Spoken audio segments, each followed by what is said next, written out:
हरे कृष्णा। आज की कथा में आप सभी भक्तों का हार्दिक स्वागत है। भगवान श्री कृष्ण और श्रीमती राधा रानी की कृपा सदैव आप और आपके समस्त परिवार पर बनी रहे। 17 अक्टूबर 2025 आज है शुक्रवार का दिन और आज है कार्तिक मास की कृष्ण पक्ष की एकादशी, जिसे रमा एकादशी कहते हैं। और रमा एकादशी व्रत की कथा और पूजा विधि की वीडियो चैनल पर अपलोड हो चुकी है, जरूर देख लीजिए। और कार्तिक मास की कथा में आज आप सुनने वाले हैं कार्तिक महात्म्य का 10वां अध्याय। लेकिन उससे पहले आप सुनेंगे कार्तिक स्नान की कहानी। और आज रमा एकादशी है, शुक्रवार का दिन भी है, तो आज आप सुनेंगे कार्तिक स्नान की कथा में माता लक्ष्मी की कहानी। आज की कथा में आप सुनने वाले हैं एक ऐसे बूढ़े और दरिद्र ब्राह्मण की कहानी जिनकी पहले से 6 बेटियां थी और पीपल की पूजा किया करते थे। हर रोज सुबह उठते थे, नहा धोकर पीपल की जड़ में जल अर्पित किया करते थे। और जब वो पीपल की पूजा करते थे, पीपल की जड़ में जल सींचते थे, तो पीपल में से रोज एक लड़की निकलती और कहती, पिताजी मैं आपके साथ आपके घर जाऊंगी। अब बूढ़ा और दरिद्र ब्राह्मण, पहले से ही 6 बेटियां, वैसे ही गुजारा होना मुश्किल था। एक और बेटी लाकर कैसे गुजारा कर पाते। पर वो लड़की प्रतिदिन कहती, पिताजी मैं आपके घर जाऊंगी। ये बातें सोच सोचकर बूढ़े और दरिद्र ब्राह्मण और भी ज्यादा, पहले से भी ज्यादा कमजोर होने लगे और सूखने लगे। तब एक दिन बुढ़िया ब्राह्मणी बोली, क्या बात है जी, आप इतने कमजोर कैसे हो रहे हो। तब बूढ़े ने अपने मन की बात बताई। बूढ़ा ब्राह्मण बोला, क्या बताऊं, बहुत परेशान हूं। रोज जब मैं पीपल में जल अर्पित करता हूं, पीपल की जड़ सींचता हूं, तो पीपल में से एक लड़की निकलती है और कहती है कि पिताजी मैं आपके साथ आपके घर जाना चाहती हूं। बूढ़े ब्राह्मण की बात सुनकर बुढ़िया बोली, कल ले आना उस लड़की को भी। जहां 6 लड़कियां पहले से ही हमारे घर में हैं, वहां 7वीं लड़की और सही। बुढ़िया की बात मानकर अगले दिन बूढ़ा ब्राह्मण उस लड़की को अपने घर ले आया। अब बूढ़े ब्राह्मण का गुजारा होता था भिक्षा मांगकर, तो जब वो भिक्षा मांगने के लिए घर से बाहर गया तो पहले की अपेक्षा उसे इस दिन ज्यादा आटा मिला। जब बुढ़िया वो आटा छानने लगी तो लड़की बोली, माँ आज मैं छान देती हूँ। और जब वो आटा छानने बैठी तो परात भर गई। उसके बाद जब बुढ़िया खाना बनाने लगी तो लड़की बोली, माँ आज खाना मैं बनाऊंगी। बुढ़िया बोली, ना बेटी तेरे हाथ जल जाएंगे। लेकिन लड़की नहीं मानी। उसने खाना बनाया और जब वो रसोई में गई खाना बनाने लगी तो उसने तरह तरह के 3600 व्यंजन बना डाले। आज सबने भर पेट भोजन किया। इससे पहले वो लोग आधा पेट भूखा ही रहते थे। रात हुई तो बुढ़िया का भाई आया और कहने लगा कि दीदी मैं तो खाना खाऊंगा। बुढ़िया परेशान हो गई कि अब खाना कहाँ से आएगा। लड़की ने पूछा, माँ क्या बात है।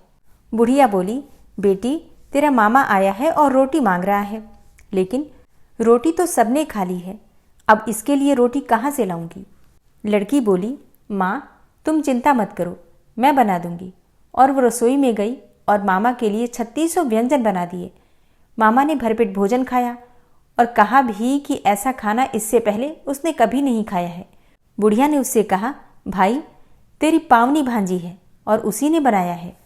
शाम हुई तो लड़की बोली कि माँ चौका लगा के चौके का दिया जला देना, कोठे में ही मैं सोऊंगी। बुढ़िया बोली कि ना बेटी तू डर जाएगी। लेकिन लड़की बोली, नहीं माँ मैं नहीं डरूंगी, मैं अंदर कोठे में ही सोऊंगी। और वो कोठे में ही जाकर सो गई। आधी रात को लड़की उठी और उसने चारों ओर आंख मारी तो धन ही धन भर गया।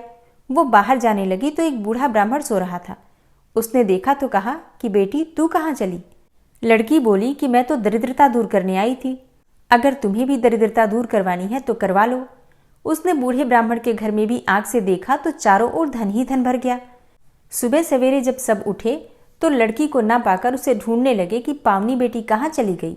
बूढ़ा ब्राह्मण बोला कि वो तो लक्ष्मी माता थी, जो तुम्हारे साथ मेरी भी दरिद्रता दूर कर गई। हे लक्ष्मी माता, जैसे आपने उनकी दरिद्रता दूर की वैसे ही सबकी करना। कहानी कहने वाले, सुनने वाले और हुंकारा भरने वाले सबके घर में धन भर देना। प्रेम से बोलिए श्री लक्ष्मी मैया की जय। और अब आप सुनेंगे कार्तिक मास का आज का अध्याय। तो अब तक की कथा में आपने सुना भगवान श्री हरि विष्णु को कार्तिक मास और एकादशी की तिथि इतनी प्रिय क्यों है। और अब आप सुनेंगे भगवान श्री हरि विष्णु के मत्स्य अवतार का वर्णन। नारद जी ने कहा, ऐसा कहकर भगवान श्री हरि विष्णु मछली का रूप धारण करके आकाश से जल में गिरे। उस समय विंध्याचल पर्वत पर तप कर रहे महर्षि कश्यप अपनी अंजलि में जल लेकर खड़े थे।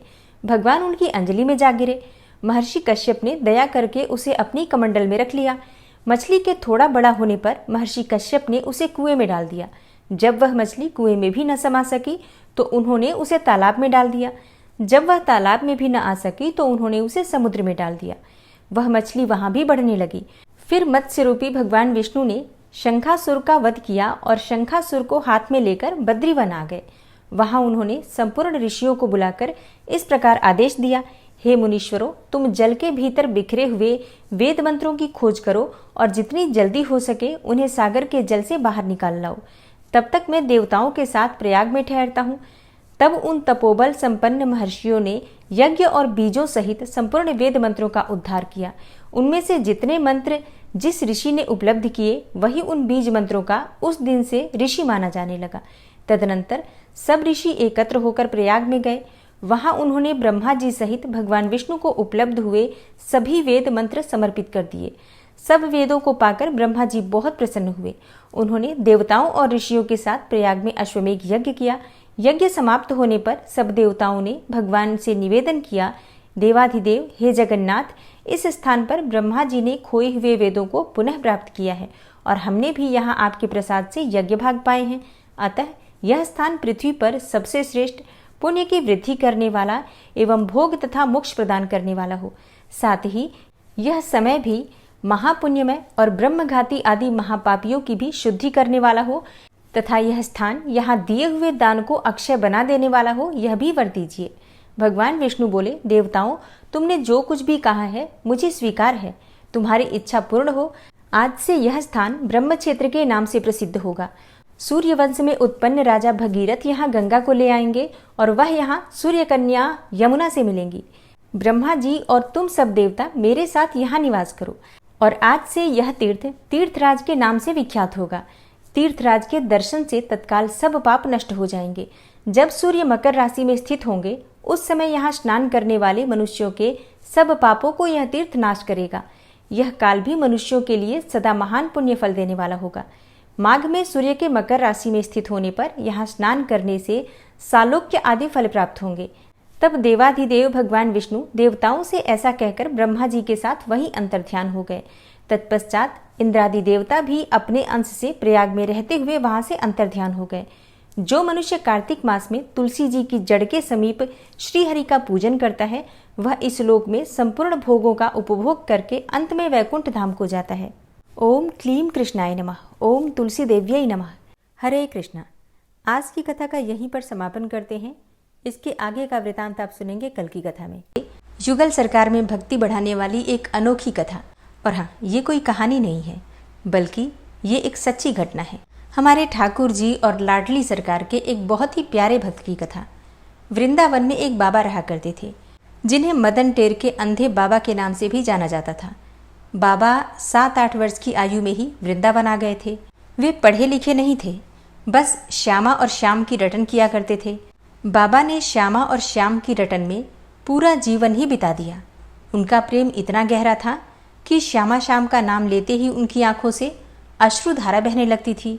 ऐसा कहा जाता है कि बाबा रोते रोते नेत्रहीन हो गए थे, मतलब अंधे हो गए थे। तब करुणामयी श्री राधा रानी ने बाबा की पुकार सुनी और वे इसे सहन न कर सकी और श्याम जी से कहने लगी कि ये बाबा रो रहे हैं, थोड़ा जाओ उन्हें हंसाकर तो आओ। तब भगवान श्री कृष्ण बाबा के पास गए और पूछने लगे, ए बाबा, काहे को रो रहे हो? भूख लगी है क्या? कुछ लेकर आऊं खाने को? बाबा ने सोचा कि कोई ग्वारिया अर्थात कोई ग्वाला होगा, परंतु स्वर बड़ा मीठा था। तब बाबा बोले, ए ग्वारिया, तू जा यहाँ से, मुझे भजन करने दे। प्रभु ने फिर पूछा, बाबा काहे को रो रहे हो? तब बाबा बोले, मैंने तुझे कह दिया ना, चला जा यहाँ से, मुझे भजन करने दे। प्रभु बाबा से बार बार अटखेलियाँ कर रहे थे और बार बार पूछ रहे थे, बाबा भूख तो नहीं लगी? बाबा झुंझला गए और लाठी उठाकर बोले, अभी जा रहा है कि नहीं जा रहा है यहाँ से, मैं बताऊँ तुझे। इतने में लाडली जी श्री राधा रानी भी आ गई। लाडली जी ने श्री श्याम जी से कहा कि ये बाबा तो आपसे नहीं हंसने वाले, लाओ मैं इन्हें हंसा कर दिखाती हूँ। तब लाडली जी ने विनोद करते हुए कहा, काहे बाबा क्यों रो रहे हो? क्या तुम्हारी बहू खो गई है? अब बाबा के मुख पर सहज ही मुस्कान आ गई बहू का नाम सुनकर। बाबा बोले, अरे लाली, तू तो बहुत भोली है, बाबा जी की कोई बहू होती है क्या? तब लाडली जी ने कहा, तो बाबा रो काहे रहे हो, तुम्हारा कोई अपना नहीं है क्या? तब बाबा बोले, लाली मैं इसलिए नहीं रो रहा कि मेरा कोई अपना नहीं है, बल्कि मैं इसलिए रो रहा हूँ कि मेरे जो अपने हैं उन्होंने मुझे बिसार दिया है, भूल गए हैं मुझे। लाडली जी ने पूछा, कौन तेरे अपने हैं बाबा? तब बाबा बोले, एक विषभानु की लाली है और एक नंद को छोरो है, मेरे तो वही अपने हैं और उन्होंने ही मुझे बिसार दिया है, मुझे भूल गए हैं। बाबा बोले कि मुझे आश्चर्य तो इस बात का है कि वो हमारी लाली नंद बाबा के छोरे के संग रह रहकर वो भी निष्ठुर हो गई है। मेरा जीवन बीत गया, लेकिन उसने मेरी सुध नहीं ली, उसे मेरी याद नहीं आई। तब लाडली जी ने कहा, मैं कैसे निष्ठुर हो गई? इतने में ठाकुर जी बोले कि ये आप क्या कर रही हैं, अभी बाबा को सब पता चल जाएगा, आप स्वयं को प्रकट कर रही हैं बाबा के समीप। तब लाडली जी ने खुद को संभाला और बोली, बाबा मेरा नाम भी राधा ही है, इसलिए मैंने ऐसा कहा। फिर लाडली जी बोली, बाबा तुम्हें दिखाई तो देता नहीं है और ना तुम्हें कुछ सुझाई देता है। अब तुम्हारे अपने जिन्होंने तुम्हें बिसार दिए हैं, अगर वो तुम्हारे सामने आ गए तो तुम उन्हें कैसे पहचानोगे? तब बाबा बोले, अरे लाडली तू तो भोली है, करुणामयी लाडली जब समीप आवेंगी तो अपने कर कमल से मेरी आंखों को छूकर अपना दर्शन देंगी। इतना सुनते ही करुणामयी राधा रानी से रहा नहीं गया। उन्होंने अपने कर कमल से बाबा के नेत्रों को स्पर्श किया और उनमें ज्योति प्रदान कर दी। आज बाबा को उनके सभी पुण्यों का फल प्राप्त हो गया। साक्षात युगल सरकार श्यामा श्याम का दर्शन उन्हें प्राप्त हुआ। कहते हैं कि बाबा 3 दिन तक अपने शरीर में रहे और उसके बाद नित्य निकुंज की लीला में जाकर सम्मिलित हो गए। सच्चे मन से ठाकुर जी और राधा रानी की भक्ति कोई भी करता है तो श्यामा श्याम के दर्शन उन्हें अवश्य ही प्राप्त होते हैं। और ये तो एक चमत्कारिक अनुभव है बहुत से भक्तों का, और ऐसा नहीं कि ये पुराने समय की बात है। आज भी बहुत सारे ऐसे भक्त हैं जिन्हें कि श्यामा श्याम के दर्शन हो जाते हैं, अनुभव भी हो जाता है और साक्षात दर्शन भी प्राप्त हो जाते हैं। ज़रूरत है तो बस भक्ति की। 11 माता की कथा। एक समय की बात है, एक राज्य में एक राजा रहा करता था। राजा बहुत ही बुद्धिमान था और बलशाली भी था। राजा सदैव अपनी प्रजा का बहुत अच्छे से ध्यान भी रखता था और उस राज्य की प्रजा भी राजा को बहुत पसंद करती थी। राजा की 2 बेटियां थीं। राजा अपनी दोनों बेटियों से बहुत प्रेम करते थे। राजा की छोटी बेटी देखने में बहुत सुंदर थी और आकर्षक भी थी। राजा की बड़ी बेटी छोटी बेटी के मुकाबले थोड़ा कम सुंदर थी। राजा की जो छोटी बेटी थी वो 11 माता की पूजा किया करती थी और वो स्वभाव से भी बहुत अच्छी थी।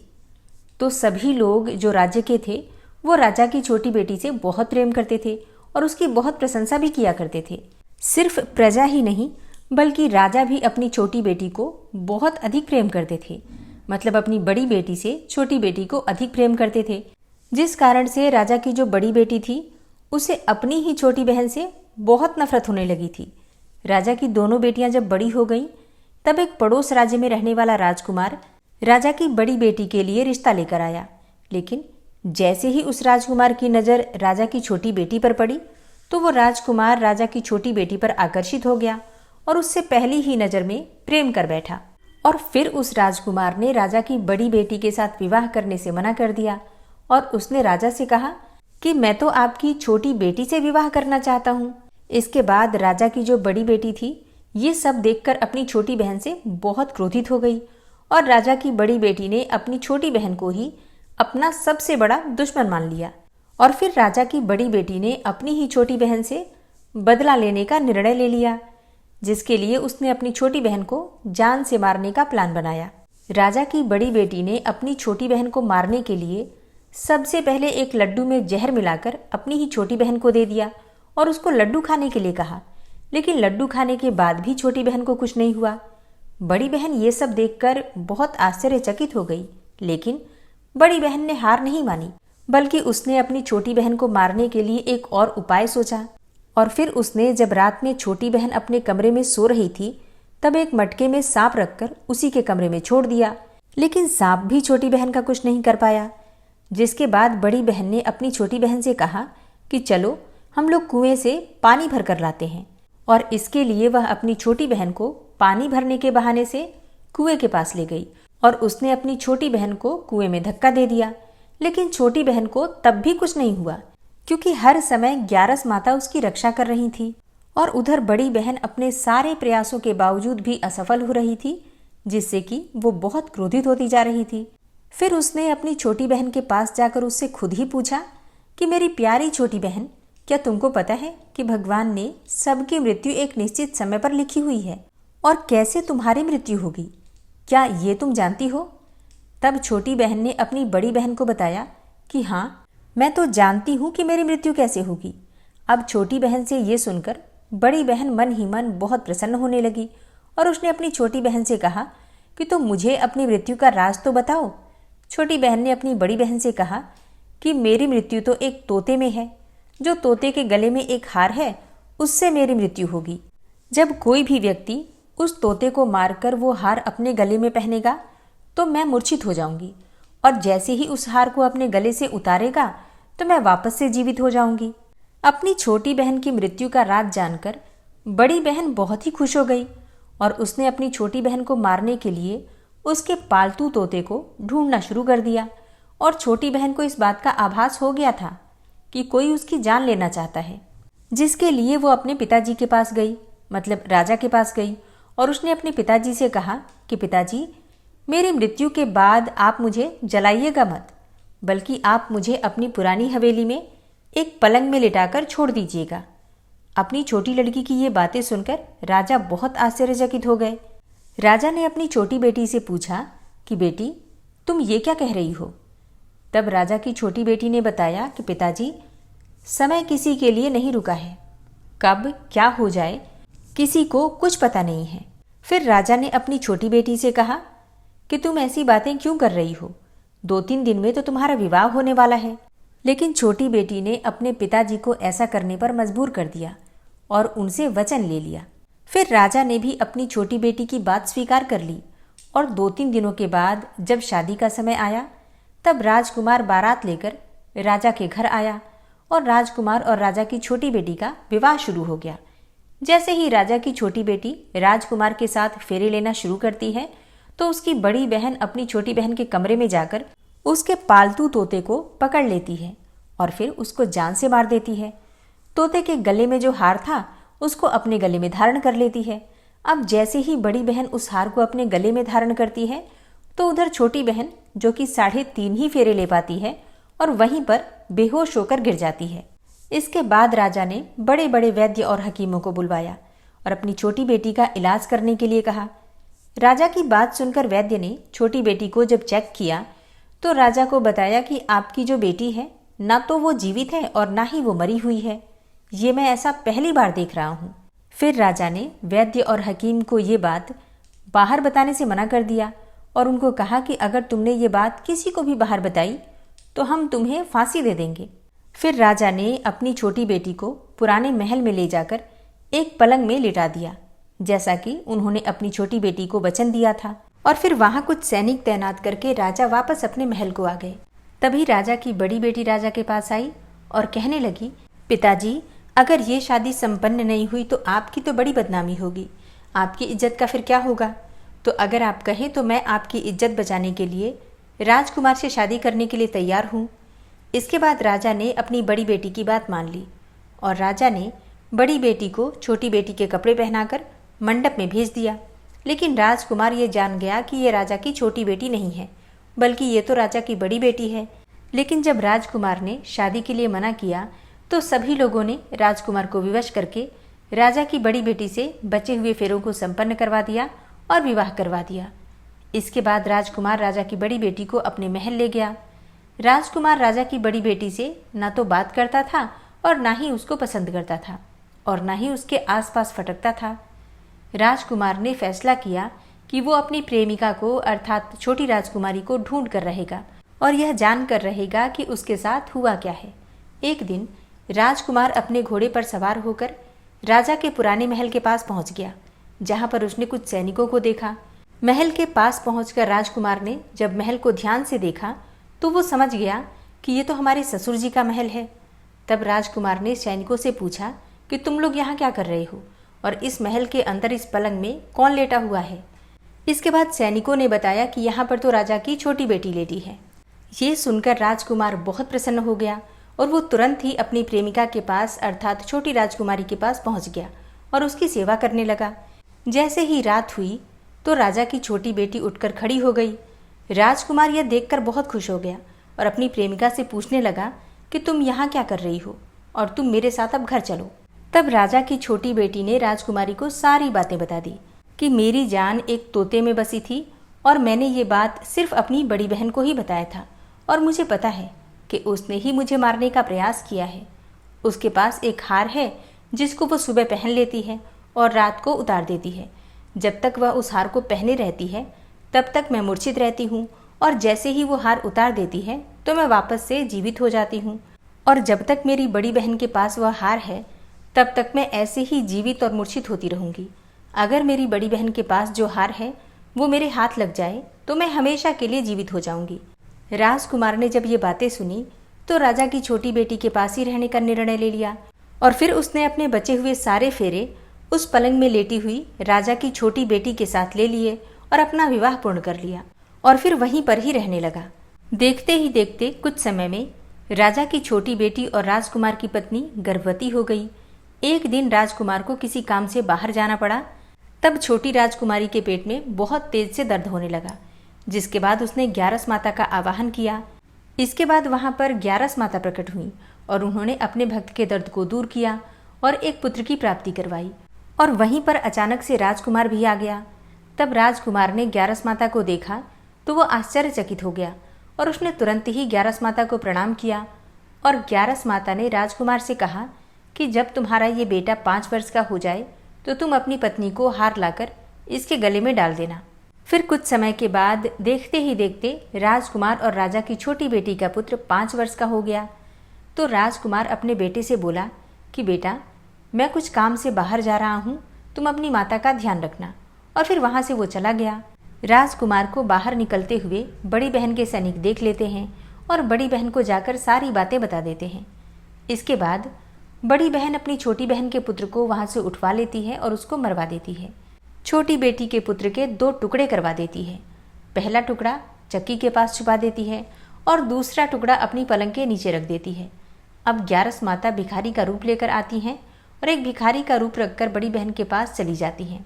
इसके बाद वहाँ पर भिक्षा मांगने लगती हैं। बड़ी बहन अपने नौकरों से कहती है कि जाकर भिक्षा दे दो, लेकिन जैसे ही नौकर ग्यारस माता को भिक्षा देने के लिए जाते हैं तो माता उन्हें मना कर देती हैं और कहती हैं कि मैं तुम्हारी महारानी से ही भिक्षा लूंगी। इसके बाद बड़ी बहन स्वयं ही भिक्षा देने के लिए माता के पास आती हैं। तब माता एक बिल्ली का रूप लेकर उसके कमरे में जाती हैं और वहाँ पर छोटी बेटी के पुत्र के जो 2 टुकड़े होते हैं उन्हें आपस में जोड़ देती हैं और फिर उस पुत्र को जीवित करके वहाँ से लेकर चली जाती हैं। फिर कुछ दिनों के बाद राजकुमार अपने बेटे को लेकर बड़ी राजकुमारी के पास जाता है। राजकुमारी उस बच्चे को देखकर आश्चर्यचकित हो जाती है, लेकिन राजकुमार के सामने कोई भी बात प्रकट नहीं करती है। राजकुमार कहता है कि तुम इस बच्चे का अच्छे से ध्यान रखना। अगर तुम इस बच्चे का अच्छे से ध्यान रखोगी तो मैं तुमसे बात करूंगा। अब एक दिन राजकुमार अपने बच्चे से कहता है कि तुम बड़ी राजकुमारी के पास जाकर उनसे उनके गले का हार मांग लो। इसके बाद राजकुमार का लड़का अपनी मम्मी के पास अर्थात बड़ी राजकुमारी के पास जाकर कहता है, मम्मी, मुझे तुम्हारा हार चाहिए जो तुमने गले में पहन रखा है।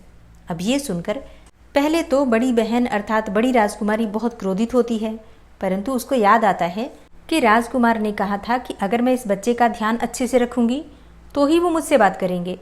इसलिए वो उस बच्चे को उस हार को दे देती है और तुरंत ही वो बच्चा उस हार को लेकर जाता है और अपने पिताजी को अर्थात राजकुमार को दे देता है। और तभी राजकुमार अपने बेटे को लेकर वहाँ से जाने लगता है और फिर बड़ी राजकुमारी से कहता है कि तुम हमारे लिए खाना बनाकर रखना, मैं शाम को आकर तुम्हारे साथ खाना खाऊंगा। और वो अपने बेटे को लेकर वहाँ से चला जाता है। इसके बाद वो राजा के पास जाता है और उनको सारी बातें बता देता है।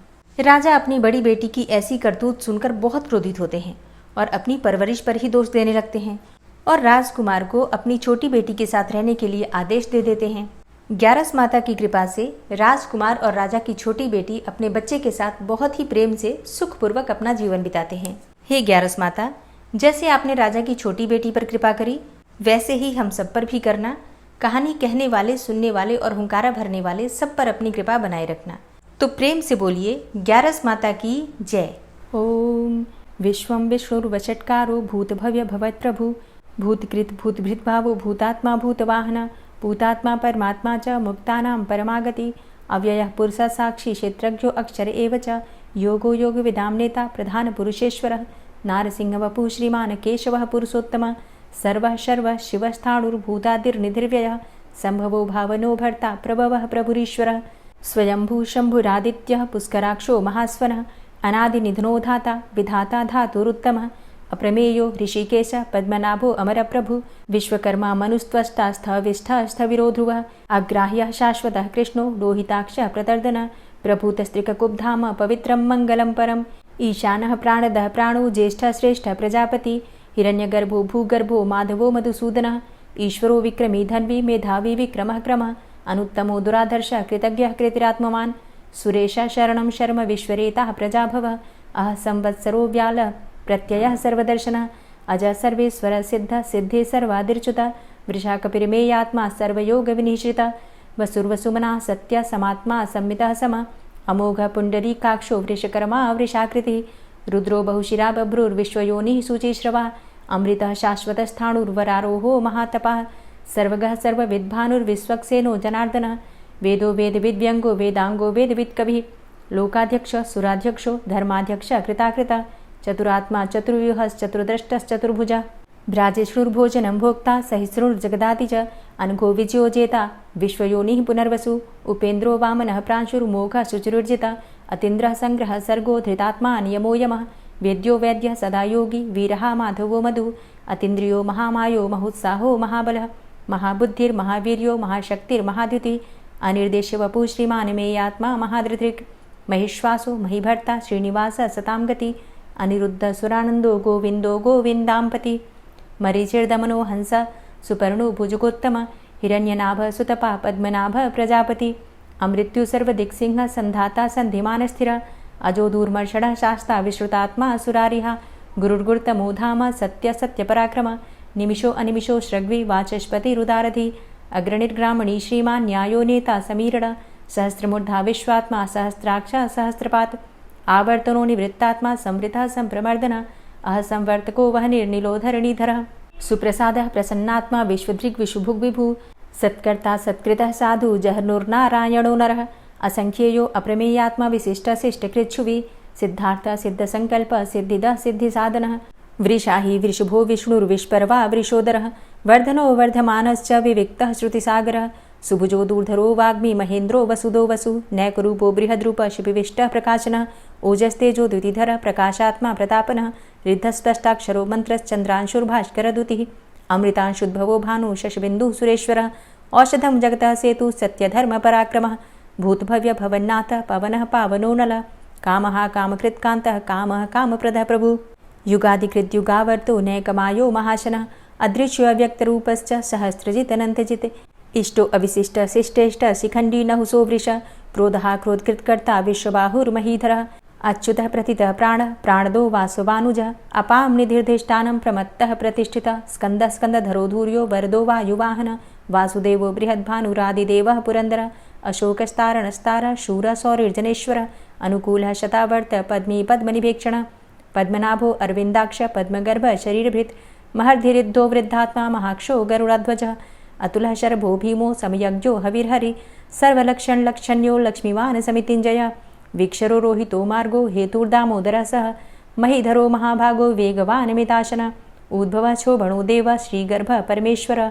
करणं कारणं कर्ता विकर्ता गहनो गुहः व्यवसायो व्यवस्थान संस्थान स्थानदो ध्रुवः परर्थी परमस्पस्तुष्टः पुष्टः सुभेक्षणः रामो विरामो विरजो मार्गो नेयो नयोनयः वीरः शक्तिमतां श्रेष्ठो धर्मो धर्मविदुत्तमः वैकुण्ठः पुरुषः प्राणः प्राणदः प्रणवः पृथु हिरण्यगर्भः शत्रुघ्नो व्याप्तो वायुरुधोक्षजः ऋतुः सुदर्शनः कालः परमेष्ठी परिग्रहः उग्रः संवत्सरो दक्षो विश्रामो विश्वदक्षिणः विस्तारः स्थावरस्थाणु प्रमाणं बीजमव्ययम् अर्थो अनर्थो महाकोशो महाभोगो महाधनः अनिर्विण्णः स्थविष्टोऽभू धर्मयुपो महामखः नक्षत्रनेमिर्नक्षत्री क्षम क्षामः समीहनः यज्ञ इज्जो महेज्यश्च क्रतुसत्रं सतां गतिः सर्वदर्शी विमुक्तात्मा सर्वज्ञो ज्ञानमुत्तमं सुव्रतः सुमुखः सुष्मा सुघोषः सुखदः सुहृतः मनोहरो जित्क्रोधो वीरबाहुर्विदारणः स्वापनः स्ववसो व्यापी नैकात्मा नैककर्मकृत् वत्सरो वत्सलो वत्सी रत्नगर्भो धनेश्वरः धर्मगुप्त धर्मकृत धर्मी सदसक्षरमक्षरम अविज्ञाता सहस्रांसुर्विधाता कृतलक्षण गभस्तिनेमिः सत्वस्थ सिंहो भूतमहेश्वर आदिदेवो महादेवो देवेशो देवभृद्गुरुः उत्तरो गोपतिर्गोप्ता ज्ञानगम्यः पुरातन शरीरभूतभृद्भोक्ता कपीन्द्रो भूरि दक्षिण सोमभो अमृतपः सोम पुरुजित पुरुषोत्तम विनयोजय सत्यसन्धो दाशाः सात्वतां पतिः जीवो विनयिता साक्षी मुकुन्दो अमितविक्रम अम्भो निद्रणन्तात्मा महोदधीशयोऽन्तकः अजो महारः स्वाभाव्यो जितामित्रः प्रमोदन आनन्दो नन्दनो नन्दः सत्यधर्मा त्रिविक्रमः महर्षि कपिलाचार्यः कृतज्ञो मेदिनीपतिः त्रिपदस्त्रिदशाध्यक्षो महाशृङ्गः कृतान्तकृत् महावराहो गोविन्दः सुखेणः कनकाङ्गदी गुह्यो गभीरो गहनो गुप्तश्चक्रगदाधरः वेधा स्वाङ्गो अजितः कृष्णो दृढः सङ्कर्षणोच्युतः वरुणो वारुणो वृक्षः पुष्कराक्षो महामनाः भगवान् भगानन्दी वनमाली हलायुधः आदित्यो ज्योतिरादित्यः सहिष्णुर्गतिसत्तमः सुधन्वाखण्ड परशुर्दारुणो द्रविडप्रदः दिविस्त्रिक्सरदृग्व्यासो वाचस्पतिर्योनिजः त्रिसामासामगः साम निर्वाणं भेषजं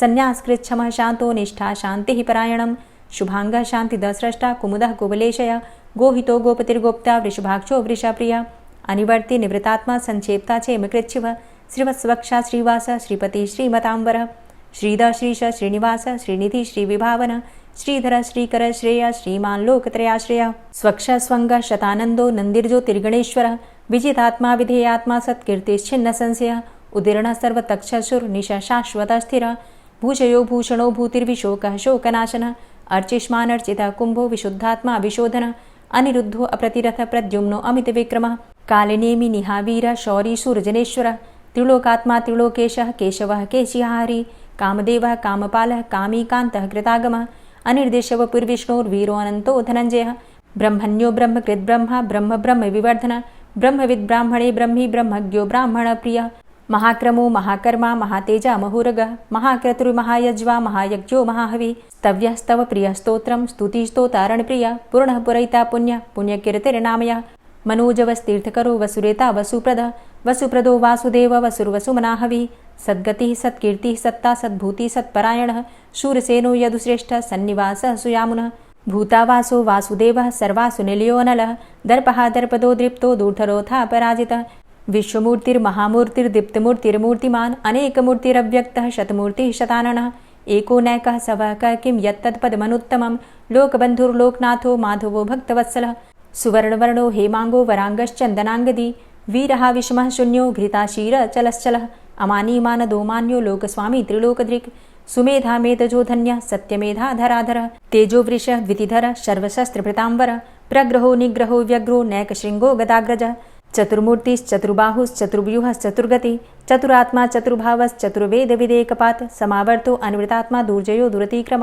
दुर्लभो दुर्गमो दुर्गो दुरावासो दुरारिः शुभांगो लोकसारंग शुतन्तुस्तन्तुवर्धन इंद्रकर्मा महाकर्मा कृतकर्मा कृतागम उद्भवः सुन्दरः सुन्दो रत्ननाभः सुलोचनः अर्को वाजसनः शृङ्गी जयन्तः सर्वविजयी सुवर्णबिन्दुरक्षोभ्य सर्वभागीश्वरेश्वरः महाह्रदो महागर्तो महाभूतो महानिधि कुमुदः कुन्दरः कुन्दः पर्जन्यः पावनो नीलः अमृताशो अमृतवपुः सर्वज्ञः सर्वतोमुखः सुलभः सुव्रतः सिद्धः शत्रुजित् शत्रुतापनः न्यग्रोधो दुम्बरो अस्वस्थश्चाणुरान्ध्रनिषूदनः सहस्रार्चिः सप्तजिह्वः सप्तैधा सप्तवाहनः अमूर्तिरणघो अचिन्त्यो भयकृद्भयनाशनः अणुर्बृहत्कृशः स्थूलो गुणभृन्निर्गुणो महान् अधृतः स्वधृतः स्वास्य प्राग्वंशो वंशवर्धनः भारभृतिकथितो योगी योगी स सर्वकामद आश्रमश्रमण छाम सुपर्णो वायुवाहन धनुर्धरो धनुर्वेदो दण्डोदमयितादम अपराजितः सर्वसहो नियन्ता नियमो यमः सत्त्ववान् सात्विकः सत्य सत्यधर्मपरायण अभिप्रायः प्रियार्होरः प्रियकृत्प्रीतिवर्धनः विहाय सगतिर्ज्योति सुरुचिर्हुद्भुग्विभु रविर्विलोचनः सूर्य सविता रविलोचनः अनन्तो हुद्भुग्भोक्ता सुखदो नैकजोग्रज अनिर्विण्ण सदामर्षि लोकाधिष्ठानमद्भुतः सनात सनातन्तमः कपिलः कपिरप्यय स्वस्तिदः स्वस्तिकृत् स्वस्ति स्वस्तिभुक् स्वस्ति दक्षिणः रौद्रः कुण्डली चक्रे विक्रम्युर्जितशासनः शब्दातिगः शब्दशः शिशिरः शर्वरीकर अक्रूरः पेशलो दक्षो दक्षिणः क्षमिणाम्बर विद्वतमो वितभय पुण्यश्रवणकीर्तन उत्तारणो दुष्कृतिः पुण्यो दुःस्वप्ननाशन वीरः रक्षणः सन्तो जीवनः पर्यवस्थितः अनन्तरूपो अनन्तसृर्जितमन्युर्भयापः चतुरष्ट्रो गभीरात्मा विदिशो व्यादिशो दिश अनादिर्भूर्भुवो लक्ष्मीः सुवीरो रुचिराङ्गद जननो जन्मादिर्भीमो भीमपराक्रम आधारनीलयोधाता पुष्पः सः प्रजागर ऊर्ध्वगः सत्पथाचारः प्राणदः प्रणमापण प्रमाणं प्राणनीलियः प्राणभृत् प्राणजीवनः तत्त्वं तत्त्वविदेकात्मा जन्म मृत्यु जरातिग पूर्वस्वस्तरुस्तार सविता प्रपितामह यज्ञो यज्ञपतिर्यज्वा यज्ञांगो यज्ञवाहन यज्ञभृद्यज्ञकृद्यज्ञ यज्ञभुग्यज्ञसाधन यज्ञान्तिकृद्यज्ञ गुह्यमन्यमन्नादेव च आत्मयोनिः स्वयं जातो वैखानः सामगायन देवकी नन्दन स्रष्टा क्षितिसः पापनाशन शङ्खभृन्नन्द कीचक्री शारङ्गधन्वा गदाधरः रथाङ्गपाणिरक्षोभ्य सर्वप्रहरणायुध ओम नमः इति। और अब आप सुनेंगे श्री तुलसी चालीसा। श्री तुलसी महारानी करु विनय सिरनाय, जो मम हो संकट विकट दीजे मात नशाय। नमो नमो तुलसी महारानी, महिमा अमित न जाए बखानी। दियो विष्णु तुमको सन्माना, जग में छायो सुयस महाना। विष्णु प्रिया जय जयति भवानी, तिहु लोक की हो सुख खानी। भगवत पूजा करे जो कोई, बिना तुम्हारे सफल न होई। जिन घर तव नहीं होय निवासा, उस घर कर ही विष्णु नहीं बासा। करें सदा जो तव नित सुमिरन, तेहि के काज होय सब पूरन। कार्तिक मास महात्म तुम्हारा, ताको जानत सब संसारा। तव पूजन जो करे कुंवारी, पावे सुंदर वर सुकुमारी। करे जो पूजा नित प्रति नारी, सुख संपत्ति से होय सुखारी। वृद्धा नारी करे जो पूजन, मिले भक्ति होवे पुलकित मन। श्रद्धा से पूजे जो कोई, भवनिधि से तर जावे सोई। कथा भागवत यज्ञ करावे, तुम बिन नहीं सफलता पावे। छायो तब प्रताप जग भारी, ध्यावत तुम्हि सकल चित धारी। तुम्ही मात यंत्रन तंत्रन में, सकल काज सिद्धि होवे क्षण में। औषधि रूप आप हो माता, सब जग में तव यश विख्याता। देव ऋषि मुनि और तपधारी, करत सदा तव जय जयकारी। वेद पुराणन तव यश गाया, महिमा अगम पार नहीं पाया। नमो नमो जय जय सुख कारणि, नमो नमो जय दुख निवारणी। नमो नमो सुख संपत्ति देनी, नमो नमो अघ काटन चेनी। नमो नमो भक्तन दुख हरणी, नमो नमो दुष्टन मद छेनी। नमो नमो भव पार उतारणी, नमो नमो परलोक सुधारणी। नमो नमो निज भक्त उबारणी, नमो नमो जन काज सवारणी। नमो नमो जय कुमति नशावनी, नमो नमो सब सुख उपजावनी। जयति जयति जय तुलसी माई, ध्याऊं तुमको शीश नवाई। निज जन जानी मोहि अपनाओ, बिगड़े कारज आप बनाओ। करूं विनय मैं मात तुम्हारी, पूर्ण आशा करहु हमारी। शरण चरण कर जोरी मनाऊं, निश दिन तेरे ही गुण गाऊं। करहु मात अब मोह पर दाया, निर्मल होए सकल मम काया। मांगू मातु यही बर दीजे, सकल मनोरथ पूर्ण कीजे। जानू नहीं कछु नेम आचारा, क्षमहु मातु अपराध हमारा। 12 मास करे जो पूजा, तासम जग में और नहीं दूजा। प्रथम ही गंगा जल मंगवावे, फिर सुंदर स्नान करावे। चंदन अक्षत पुष्प चढ़ावे, धूप दीप नैवेद्य लगावे। करें आचमन गंगा जल से, ध्यान करे हृदय निर्मल से।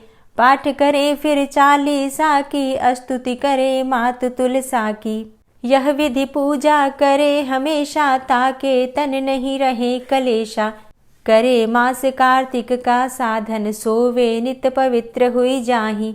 है यह कथा महासुखदाई, पढ़े सुने सो भव तर जाई। यह श्री तुलसी चालीसा, पाठ करे जो कोय। गोविंद सो फल पावही, जो मन इच्छा होय। तुलसी चालीसा संपूर्ण। और अब आप सुनेंगे तुलसी महारानी की आरती। तुलसी महारानी नमो नमो, हरि की पटरानी नमो नमो। तुलसी महारानी नमो नमो, हरि की पटरानी नमो नमो। धन्य तुलसी पूर्ण तप कीनो, धन्य तुलसी पूर्ण तप कीनो। शालिग्राम की बनी पटरानी नमो नमो। तुलसी महारानी नमो नमो, हरि की पटरानी नमो नमो। जाके पत्र मंजरी कोमल, जाके पत्र मंजरी कोमल, श्रीपति कमल चरण लपटानी नमो नमो, हरि की पटरानी नमो नमो। तुलसी महारानी नमो नमो। धूप दीप नैवेद्य आरती, धूप दीप नैवेद्य आरती, पुष्पन की वर्षा बरसानी नमो नमो, हरि की पटरानी नमो नमो। तुलसा महारानी नमो नमो। 56 भोग 36 व्यंजन, 56 भोग 36 व्यंजन, बिन तुलसा हरि एक न मानी नमो नमो। तुलसी महारानी नमो नमो, हरि की पटरानी नमो नमो। सभी सखी मैया तेरो यश गावे, सभी सखी मैया तेरो यश गावे, भक्ति दान दीजे महारानी नमो नमो। तुलसा महारानी नमो नमो, हरि की पटरानी नमो नमो। नमो नमो तुलसा महारानी, नमो नमो तुलसी महारानी। तुलसी महारानी नमो नमो, हरि की पटरानी नमो नमो। तुलसी महारानी नमो नमो, हरि की पटरानी नमो नमो। प्रेम से बोलिए तुलसी मैया की जय।